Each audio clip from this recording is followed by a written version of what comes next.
عبداللہ صاحب میں آپ سے سٹارٹ کرنا چاہوں گا. ہماری سچویشن جو ہے, ہمارے انٹرنل تھریٹس آپ کے سامنے, انٹرنل سچویشن جو سیکیورٹی کے آپ کے سامنے ہے, چاہے ہم بلوچستان, وہاں پہ بلوچستان کے اندر آپ کو بھی پتہ ہے, سب کو پتہ ہے, یہاں پہ پراکسی وارز چل رہی ہیں, جتنی ہاسٹائل انٹیلیجنس آؤٹ فٹس ہیں وہ وہاں پہ انگیج ہیں. ہیٹ ہمیں زیادہ فیس کرنی پڑتی ہے ڈیفینیٹلی, کیونکہ ہماری گراؤنڈ پہ پراکسی وارز چل رہی ہیں.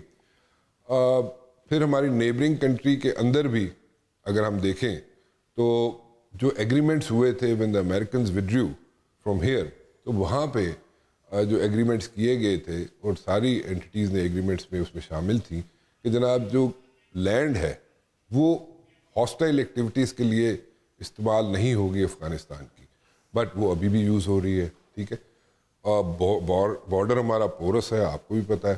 سو how should we deal with all these things? بسم اللہ الرحمن الرحیم. بہت شکریہ رانا صاحب. دیکھیں, traditional non traditional security threats Pakistan کے ہیں, ہمیں اس کے پہلے تو سمجھنا ضروری ہے. ہم بار بار بات کرتے ہیں نیریٹو بلڈنگ کا, لیکن کوئی بھی نیریٹو اگر وہ ٹروتھ بیسڈ نہ ہو تو وہ کبھی بھی جو ہے وہ اچھے پازیٹیو ریزلٹس نہیں دیتا, اور دس از دا ڈائلیما. دوسری بات جو ہے وہ ہمیں پیغام پاکستان جو ہم نے ایک بیانیہ بنایا, بڑا اچھا بنایا, لیکن اس کے اندر بہت سارے فلاز ہیں اور اس کو میرے خیال میں ریویمپ کرنے کی ضرورت ہے, اور نئے سرے سے اثر نو اس کو جائزہ لینا پڑے گا. کیونکہ اگر پیغام پاکستان جو ہے وہ مضبوط پیغام دے رہا ہوتا تو ابھی دہشت گردی کے اندر بڑھانے کی بجائے اس کے اندر گھٹ جاتی وہ.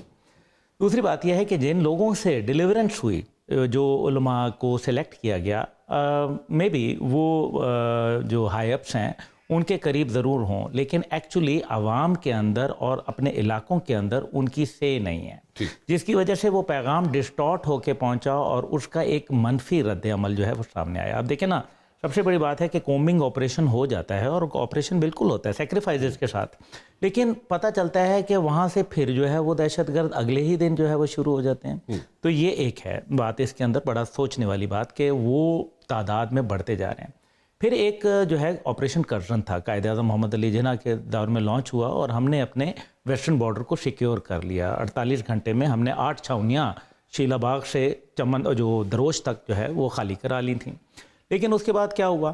اس کے بعد یہ ہوا کہ روس آیا, ٹوٹ گیا سوویت یونین, اور ہمیں کوئی ایک سپاہی نہیں لگانا پڑا. آج جو ہے تقریباً 2 لاکھ پلس فوج جو ہے ہماری وہاں ڈپلائیڈ ہے, جس کی وجہ سے ہمارا ایسٹرن بارڈر جو ہے وہ کمپرومائز ہوتا جا رہا ہے. اب دیکھنا یہ ہے کہ جو ہماری پالیسی آف افینسونیس تھی, ہم افینسو پالیسی پہ بلیو کرتے ہیں, تو ہم نے وہ ڈیفینسو پالیسی, جب ڈیفینس کی طرف آیا تو پھر معاملات خراب ہوئے, جبکہ انڈیا جو تھا وہ افینسو ڈیفینس کی چلا گیا. انہوں نے ایسٹرن بارڈر کو بھی انگیج رکھا, اور انہوں نے ویسٹرن بارڈر افغانستان کے اندر بھی دیکھے نا, 5 قونصل خانے انہوں نے بنائے, تو وہ وہاں کوئی کرکٹ کا گیم تو کھیل نہیں رہے تھے, وہ یہی کام کر رہے تھے. ادھر سے کبھی کلبھوشن بھیجتے تھے, کبھی ادھر سے کچھ کرتے تھے, اور وہ سسٹم چلتا رہا. اب جو اس کے اندر آپ نے جو دوحہ ایگریمنٹ کی بات کی, وہ that is important. Doha agreement کے اندر 2 فریقین تھے, ایک تو تھا افغان طالبان, اور ایک تھا جو ہے وہ امریکن خود. امریکنز کی طرف سے جو کمٹمنٹس تھیں وہ کیوں نہیں آنر ہوئیں؟ دوسری بات یہ ہے کہ out of 427,000 weapons which were taken to Afghanistan by America, وہ 3 لاکھ کیوں چھوڑ گئے وہاں؟ ابھی سینٹ کی اسٹینڈنگ کمیٹی کے اندر انہوں نے اقرار کیا. اور ساتھ ہی بات یہ ہے کہ جو اس کے بعد سارا ایڈم کا پوڈ کاسٹ آپ کے نظر سے گزرا ہوگا, ہمارے معززین کے ساتھ سے بھی گزرا ہوگا, شی کلیئرلی سیز کہ ہم پشتونستان بنانے کے لیے CIA کے اندر ایک ہم نے جو ہے وہ سیل قائم کر دیا ہے. یہ اس کے الفاظ ہیں, اس کو نیگیٹ کسی نے نہیں کیا, نہ CIA لینگلے کی جانب سے آیا, نہ امریکن کی کسی جگہ. اور پھر کہتی ہے کہ $18.5 بلین ہم نے ایگزٹ کے بعد, وڈرال کے بعد جو ہے وہ ہم نے افغانستان کو دیا. $67 ملین پر منتھ جو ہے وہ ویسے بھی افغان گورنمنٹ کو دے رہے ہیں, جس کا احمد شاہ مسعود کا جو بیٹا ہے وہ بھی اس کو اقرار کر چکا ہے. اگین کوئی ڈینائل اس کا نہیں آیا. دس شوز کہ ہمارا جو ایسٹرن بارڈر ہے اور ویسٹرن بارڈر, دونوں کے اندر کہیں نہ کہیں ویسٹ کی جو آشیرواد ہے وہ شامل ہے. میں ایک چیز پوچھنا چاہتا ہوں آپ سے. ویتنام سے جب ایگزٹ ہوا تھا, جب ویتنام سے ایگزٹ کیا امریکن فورسز نے, تو بہت سا پیسہ پمپ ان کیا انہوں نے ویتنام کے اندر. ٹھیک ہے, انہوں نے انویسٹمنٹس کی, پیسہ پمپ ان کیا, اور وہاں پہ اکنامک ایکٹیویٹیز جو تھی وہ اتنی جنریٹ کی انہوں نے کہ وہاں پہ انہوں نے پورا اسٹرکچر ہی چینج کر دیا. ٹھیک ہے, so same thing is happening in Afghanistan. اگر اس اسٹریٹجی کو, ویتنام والی اسٹریٹجی کو, اگر ایگزٹ اسٹریٹجی کے بعد جو ہوا تھا انویسٹمنٹ وہاں پہ, اور اس کو اگر ہم سامنے رکھیں افغانستان کو, تو سملیرٹیز ہیں اس میں. دیکھیں سر بات یہ ہے کہ تب بھی جنرل ویسٹ مور لینڈ جو کمانڈر تھا وہ کیا کہتا تھا, give me more troops and give me more resources, I can win this war. لیکن پھر کیا ہوا, ہیلی کاپٹر پیڈز کے ساتھ لٹک کے جانا پڑا.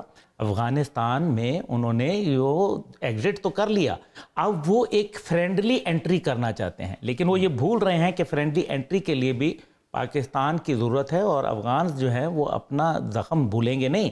لیکن دیکھیں افغانیوں نے رشیا کے ساتھ بھی تو پھر اپنے جو ہے وابستگی کر لی ہے نا, بڑھا لی ہے. وہ کیا نام تھا, ضمیر کابلوف, اس کے ساتھ روابط بڑھ گئے تھے نا اس کے. تو اب افغانستان کے بالکل ملاقاتیں ہو رہی ہیں. ناروے میں ملاقات ہوئی ہے, ابھی کچھ عرصہ قبل ملاقات ہوئی ہے. اسی طریقے سے جو ہے سویڈن کے اندر ملاقات ہوئی ہے, دبئی کے اندر ملاقات ہوئی ہے. بالکل امریکنز مل رہے ہیں, طالبان کے ساتھ مل رہے ہیں. افغان طالبان کے ساتھ وہ پہلے بھی جو ہے وہ بالکل رابطے میں تھے. اور ملا برادر کو کس نے ریلیز کروایا تھا, کیا امریکنز نے نہیں ریلیز کروایا تھا. تو یہ ساری باتیں ہیں جس کو, لیکن جو بی ایل اے کی بات ہے وہ اسی کی کنٹینیوٹی کے اندر ہے. دیکھیں بی ایل اے 5ویں نمبر کی دہشت گرد تنظیم ہے, اور دنیا کے اندر ایک اصول ہے کہ جب بھی دہشت گرد کی کوئی تنظیم ہوتی ہے اور انٹرنیشنل فورسز جو ہیں وہ مل کے اس کو کرب کرتی ہیں. مجھے بتائیں بی ایل اے کے خلاف کیا ایکشن لیا گیا؟ ماں سوائے اس کے کہ اس کو کہا گیا کہ جی it is the 5th number جو ہے وہ اس کے اوپر رینک کر رہی ہے. پاکستان کو کچھ سپورٹ دیا. پاکستان کو بارڈر مینجمنٹ کے لیے نائٹ ویژن ہیلی کاپٹرز جو تھے, وہ جو نائٹ فلائنگ کے ان کے اندر تھا, وہ تقریباً غالباً 19 ہیلی کاپٹر تھے ہمارے پاس. لیکن جس دن وڈرال ہوا اس دن کاظمی صاحب کو پتہ ہے کہ اس کے بعد جو ہے وہ ساتھ اپنے وہ لے کے چلے گئے. تو پاکستان جو ہے وہ ہائی اینڈ ڈرائی جو ہے نا اس کو چھوڑ کے چلے گئے. وہی والی بات ہے. وہ کون سے ہیلی کاپٹر تھے عبداللہ صاحب جو نائٹ فیسلٹیز کے جی وہ مجھے پتا ہے اس کا. ایک اور ہیلی کاپٹر جو تھے ہمیں ملنے تھے ٹرکی سے, جی وہ ان کے انجنز آنے تھے وہاں سے, وہ بھی پابندی لگا دی. 3 آئے تھے اور وہ واپس لے گئے. جی وہ 3 آئے تھے اور اس میں بھی کہا گیا شاید خاقان عباسی صاحب فلائی بھی کر کے آئے تھے ان کو ایز پرائم منسٹر. جی جی, اور اس میں باقی آپ کو ہیلی کاپٹرز نہیں ملے. اس لیے نہیں ملے کہ پرابلی ان کے انجنز جو تھے اسٹرکچر بننا تھا, ان کے باڈی کے اسٹرکچر جو تھا ٹرکی میں بننا تھا, انجن ان کے امریکہ سے آنے تھے, وہ نہیں ملے آپ کو, آج تک نہیں ملے.